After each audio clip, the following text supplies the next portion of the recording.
With the presidential race taking another surprise turn this weekend, let's go to Trump Tower, New York, where joining us is Kellyanne Conaway, Donald Trump's campaign manager. Kellyanne, welcome. Hi, Howie. So Donald Trump had been going around saying the FBI investigation of Hillary Clinton was rigged as recently as Friday morning. He said the FBI should be ashamed. Now, I know this is a separate inquiry, but your campaign's view of James Comey and his decision-making suddenly seems a lot more favorable. Well, the fact that it's a separate investigation is the key here. On July 5th, in fact, Jim Comey went out and gave this rousing indictment of Hillary Clinton and how reckless and careless she was, and then said he would not prosecute. 2 days later, under oath to Congress, Howie, he said that he basically undercut his own conclusion and then undercut Hillary Clinton's own words. When he was asked under oath by Chairman Trey Gowdy, he said there was not one device, there were 13, there were multiple devices.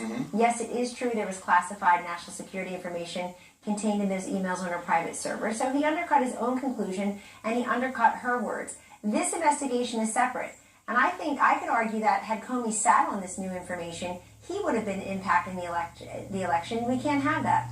Well, but is it possible, since even the FBI, according to reports, doesn't know what these emails are, hasn't reviewed the emails on the devices of Huma Abedin and Anthony Weiner, that this could turn out to be nothing? Would you acknowledge that?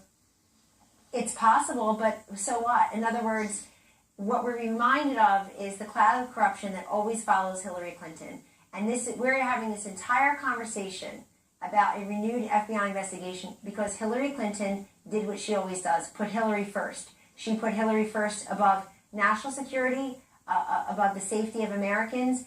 And she can put this all to rest right now. She can call into your show right now, Howie, and say, I just talked to Huma Abedin, and here's what's in those emails. But they won't do that. They won't make any comment about Huma and what could possibly be in those emails. So she probably knows a lot more than we know right now. The Clinton campaign has not commented on the substance. That is true. They've concentrated the firepower on Comey. Instead, they're attacking Jim Comey. Instead, they're attacking his reputation, his veracity. I thought on the morning shows today, her team, who is filled with smart people, did a fairly terrible job trying to defend the strategy of taking down Jim Comey and demanding that he expedite his investigation so that we can see everything right away. Right. But let me get to this.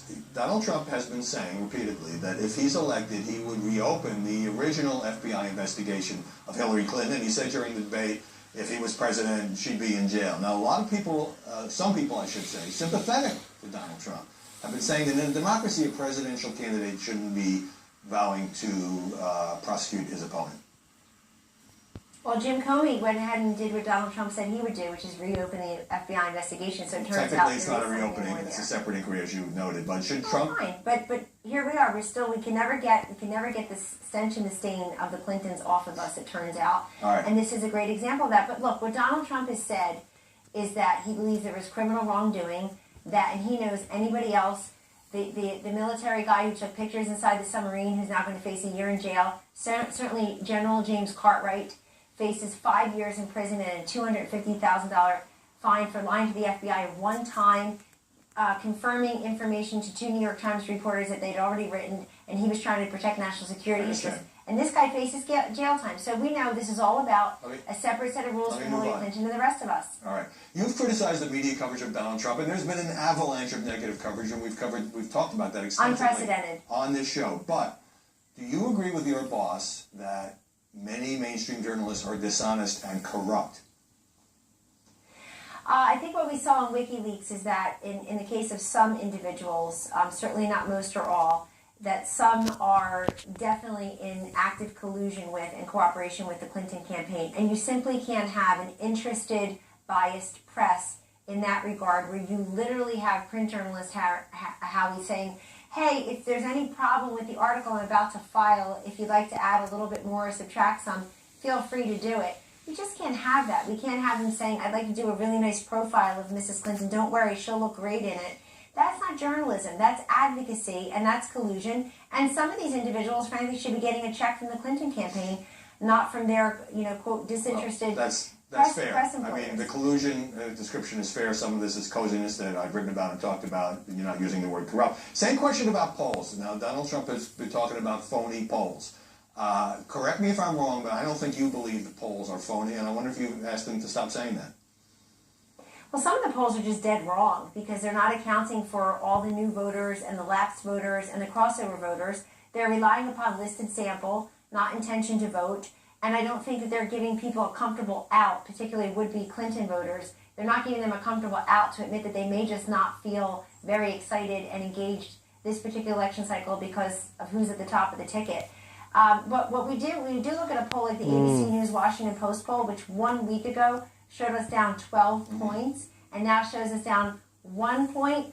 And all those who enthusiastically embrace the ABC News Washington Post poll have to live with it now when it shows us 1 point behind. They're trying to figure out how to do that. But I think what Donald Trump is saying is something I've been saying for months and months under a hail of criticism, by the way, and people like Ed Rendell are saying the same thing now, which is there's an undercover Trump voter. These polls are probably undercounting his support because of the enthusiasm and the momentum and the engagement.